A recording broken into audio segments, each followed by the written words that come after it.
24절까지인데요. 우리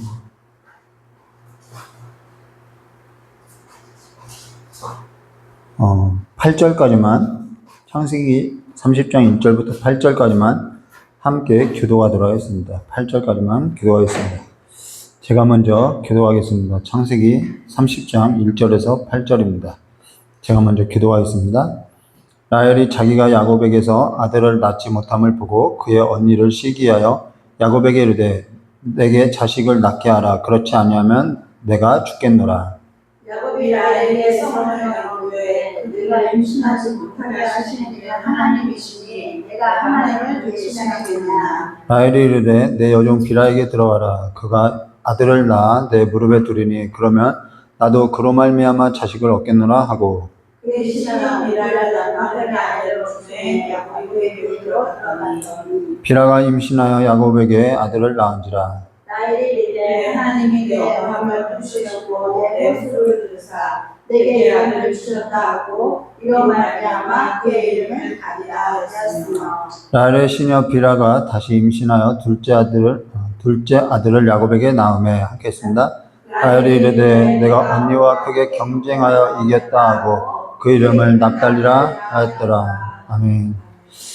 기도하도록 하겠습니다. 좋으신 하나님 아버지의 말씀 앞에 우리가 섰습니다. 이 말씀이 우리의 삶 가운데 무엇을 얘기하는지 우리가 듣고 순종하며 하나님의 지혜를 갖고 살아가는 삶이 될 수 있도록 오늘 이 시간에 우리의 눈을 열어주시고 지혜를 더하여 주시길 간절히 원하오며 기억하 계신 예수님의 이름으로 기도드리옵나이다.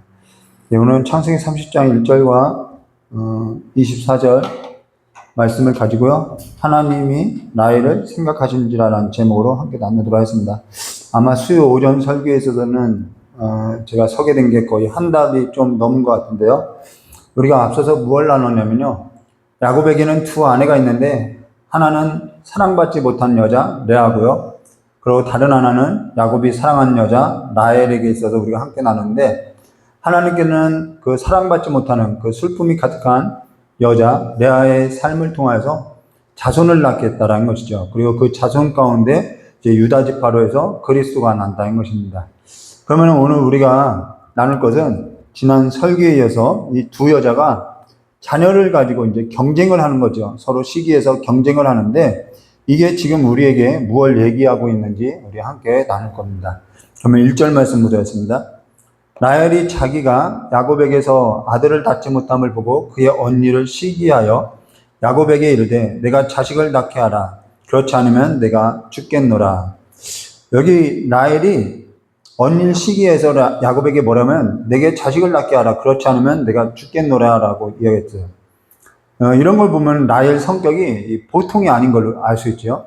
자, 그러니까 야곱이 무엇을 말하냐면 2절에 야곱이 라헬에게 성을 내어 이르되 이게 한두 번이 아니니까 성을 냈겠지요. 그대를 임신하지 못하게 하시는 이는 하나님이시니 내가 하나님을 대신하겠느냐. 이게 야곱이 이걸 알고 얘기했는지 모르고 얘기했는지 어쨌든 모범 정답을 이야기했다는 거예요. 이거 굉장히 중요한 거예요. 내가 하나님을 대신하겠느냐. 이거는 선악을 알게 하는 나무의 열매 그 사건 이후로 굉장히 중요한 사건이 되는 이 답변인데, 근데 그러고 나니까 라헬이요 이 얘기를 듣고 그치 하나님을 대신할 수 있을까 하고 이게 포기한 것이 아니라 3절과 5절에 이렇게 말씀하셨어요. 라헬이 내 여종 비라에게 들어가라. 그가 아들을 낳아 내 무릎에 두리니 그러면 나도 그로 말미암아 자식을 얻겠노라 하고 그의 시녀 비라를 남편에게 아내로 주어 야곱에게, 제가 지금 안경을 안 써가지고 글씨가 안 보여서 그래요. 야곱이 그에게로 들어갔더니 비라가 임신하여 야곱에게 아들을 낳은지라. 자, 이 라헬이요 포기가 없어요. 내가 죽겠노라 하는 마당에 여종 비라든 뭐든 하겠다는 거죠. 결국 포기가 없어요. 집념이 강하죠. 뭐 한번 야곱도 그래요. 비슷하니까 서로 사랑한 것 같아요. 야곱도 한번 자기가 잡겠다는 것은 포기라는 것은 없죠. 형 에서의 관계에서도 그렇고, 근데 이 라헬도 그러죠. 근데 야곱의 입장에서 한번 생각해 보면 이게 가장 하긴 한 일이라는 거예요. 야곱이 사랑하는 자가 누구냐면 라헬인데 라헬을 두고 비라에게 들어간 일이 가당하겠냐는 거죠. 근데 라헬이 좀 막무가내라는 거예요. 자기가 하겠다고 하는 것은 말릴 수가 없는 거죠. 그러니까 뭐 여기에 있어서 그냥 넘어가는 거죠. 이 막무가내인 이 라헬을 누가 이겨먹겠냐는 거예요. 야곱의 이름이 뭐죠? 이스라엘로 바뀌죠. 누가 이겨먹겠냐는 거예요. 근데 그러고 나서도 6절과 8절에 라헬이 이르되 하나님이 내 억울함을 푸시려고 내 호소를 들으사 내게 아들을 주셨다 하고 이로 말미암아 그의 이름을 단이라 하였으며 라헬의 시녀 비라가 다시 임신하여 둘째 아들을 야곱에게 낳으매 라헬이 이르되 내가 언니와 크게 경쟁하여 이겼다 하고 이 시기심이 보통 아니죠. 승부욕도 있고요. 그 이름을 납달리라 하였더라. 자, 사람이 자녀의 이름을 이렇게 지을 때는 그 사람의 가치와 그 사람의 어떠한 삶의 경험, 이 모든 게 묻어나는데 이 라헬이 자녀의 이름을 지은 거 보면요. 성격이 드러나는 것을 우리가 알 수 있는 거예요. 이렇게 해서 여종 비라로 해서 두 아들을 낳았는데 그러고 납달리라는 거예요. 근데 여기에 있어서 이제 레아도 가만히 있을 수 없죠. 누군가 하나 이렇게 건들면은 가만히 있으면 괜찮은데 건들면은 이제 불이 붙기 시작하는 거죠. 그래서 레아도 여종 실바를 주어서 그들로 해서 그 여종 실바로 해서 두 아들을 낳죠. 갓하고 아셀이라는 것입니다.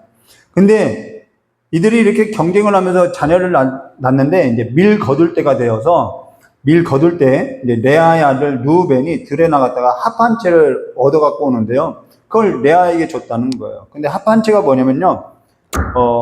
좀 민들레 같다고 해야 하나요? 좀 이렇게 땅에 이렇게 그냥 민들레처럼 생겼는데 노란 열매가 이렇게 나요. 근데 뿌리가 이 남녀가 둘이 이렇게 부둥켜 앉는 모습이라서 이제 둘이 합했다. 그래서 합 한 채라고 이렇게 이름이 붙여졌는데요. 이게 뭐냐면 이제 성욕 증진 효과가 있는 식물이라는 거예요. 근데 14절과 15절 말씀 드렸습니다. 밀 거둘 때 루벤이 나가서 들에서 합 한 채를 얻어 그의 어머니 레아에게 드렸더니 라헬이 레아에게 이르되 언니의 아들 합 한 채를 청구하노라. 뭐 이거 빼앗는 거죠. 레아가 그에게 이르되 내가 내 남편을 빼앗은 것을 작은 일이냐. 그런데 내가 내 아들의 합 한 채도 빼앗고자 하느냐. 라헬이 이르되 그러면 언니의 아들의 합 한 채를 대신하여 오늘 밤에 내 남편이 언니와 동침하리라 하니라. 이제 그 전까지는 이제 하루하루 뭐 규정을 정해서 이게 번갈아 가면서 이제 이쪽 장막 이렇게 잠을 잤나 보죠. 근데 이제 이 합 한 채를 팔면서 분명 라헬에게 들어가야 하는데 이 합 한 채를 나에게 주면은 이제 오늘은 이제 언니에게 들어가게 하겠다는 거죠. 근데 여기 웃긴 일이 뭐냐면요. 저마다 다 자기 남편이라고 하고 있는 거예요. 근데 앞서서 언급한 것처럼 이 합 한 채는 이제 성욕 증진 효과인 거죠. 근데 16절과 17절 말씀 드렸습니다. 저물 때에 야곱이 들에서 돌아오매 레아가 나와서 그를 영접하여 이르되 내게로 들어오라. 내가 내 아들 합 한 채로 당신을 샀느라. 그 밤에 야곱이 그와 동침하였더라. 하나님이 레아의 소원을 들으셨으므로 그가 임신하여 다섯째 아들을 야곱에게 낳은지라. 자, 아이러니한 것은요. 합 한 채는 라헬이 얻었는데요. 합 한 채를 얻은 라헬은 임신하지 못하고요. 또 합 한 채가 없는 레아가 임신한다라는 거예요. 합 한 채는 라헬을 얻었는데 자녀를 낳는 것은 라헬이 아니라 레아라는 거죠. 합 한 채를 얻고도 자녀를 얻지 못해요.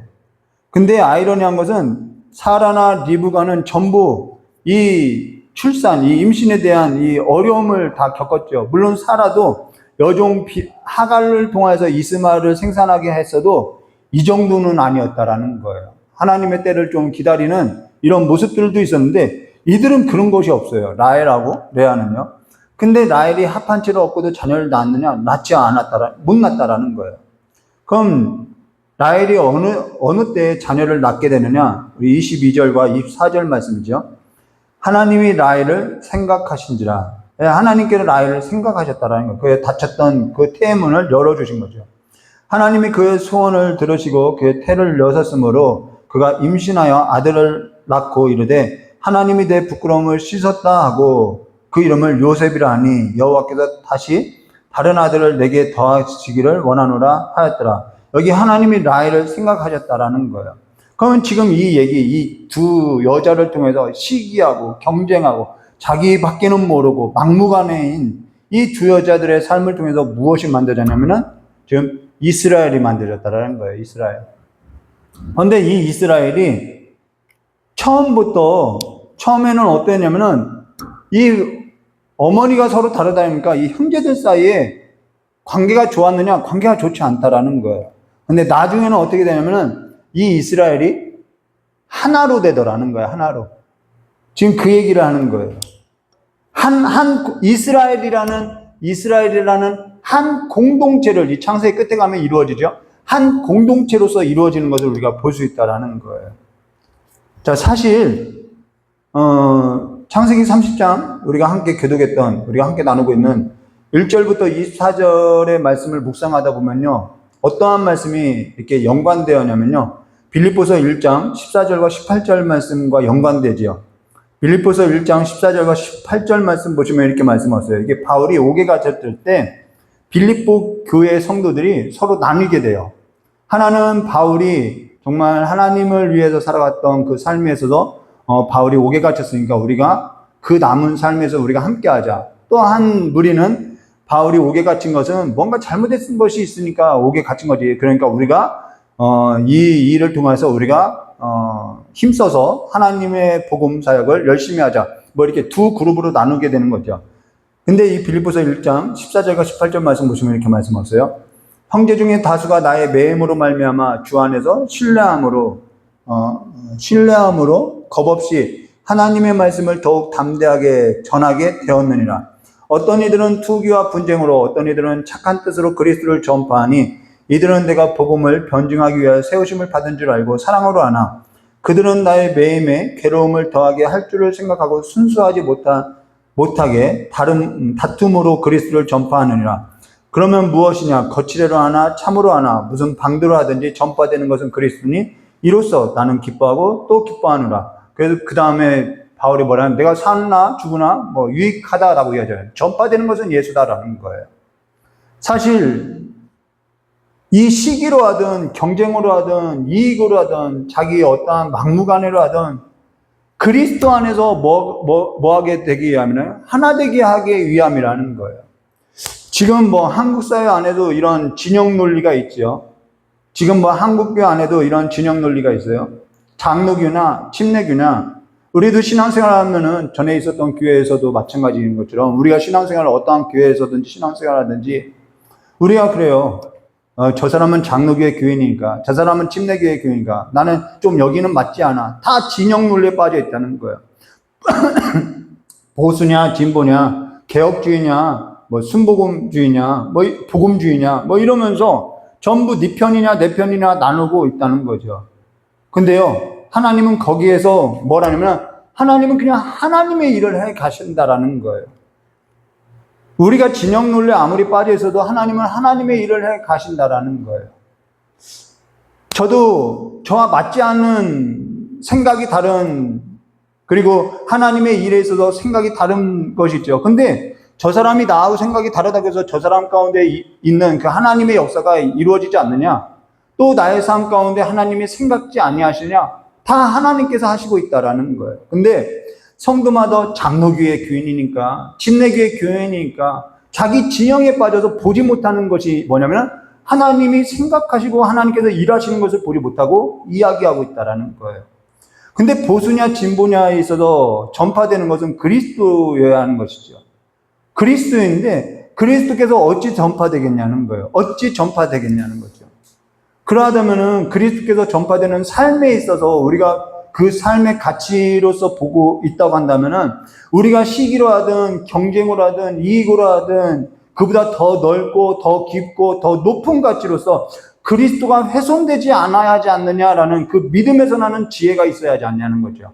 하나님이 일하고 계시는데 내 삶을 통하여서 내가 이기심으로, 내가 시기로 하든 내가 어떠한 진영에 빠져서 네 편이냐 내 편이냐 하면서 하든 그리스도가 내 삶을 통해서 증거되어야 하는데 훼손되고 있지 않냐는 거예요. 하나님이 어찌됐든 일하고 있는데 내 삶을 통해서 장애가 되지 않냐는 거죠. 물론 하나님께서는 하나님의 일을 행하셔요. 내가 그렇게 생각하고 진영에 빠져서 내가 뭐라고 해도 하나님은 그 사람을 통해서 하나님의 일을 행한다라는 거죠. 이들의 시기에 있어서 하나님께서는요, 하나님을 일을 행하시는 것을 우리는 볼 수 있다는 거예요. 저 역시요, 이익을 따를 때가 적지 않아요. 제가 늘 순수하지 않아요? 이것이 좀 이익을 따라서 했는데 그것을 그냥 하나님이 쓰시는 거예요. 그러면은 제 마음을 달리해서 다음번에는 조금 하나님이 일하시니까 하나님의 그 삶에서 시야를 가져야 하는 것이죠. 하나님께서 그냥 하나님의 일을 하시는 거예요. 때로는 부족하죠. 완전해서 하나님이 쓰시는 법은 없다라는 거예요. 근데 신앙이 깊지 아니야. 저 역시도 신앙이 깊지는 아니하나 한 가지 알게 된 것은 뭐냐면은 그리스도가 증거되는 일에 있어서는 그 일보다 더 귀한 일은 없다라는 거예요. 사실 이런 거죠. 이런 들었다리 저런 들었다리라고 이야기하는데 사실 그리스도인의 삶이라는 것은요. 어떻게 저 사람은 이것도 좋고 저것도 좋다고 하냐 이렇게 이야기할 수 있어요. 근데 그게 아니라 전에도 이야기했죠. 이건 줏대가 없는 것이 아니라 줏대가 많은 거라는 거예요. 그리스도를 위한 삶이라면, 내가 예수를 위한 삶에 있다고 한다면은 얼마든지 우리는요, 진영을 넘어서, 이 세대간을 넘어서요, 야만인이 될 수도 있고요, 헬라인도 될 수도 있고요, 유대인도 될 수 있다라는 거예요. 그래서 바울이 그 얘기를 하는 거죠. 나는 야만인도 될 수 있고, 헬라인도 될 수 있고, 나는 모든 사람을 다 얻고자 한다라는 거예요. 예수 그리스도도 마찬가지라는 거예요.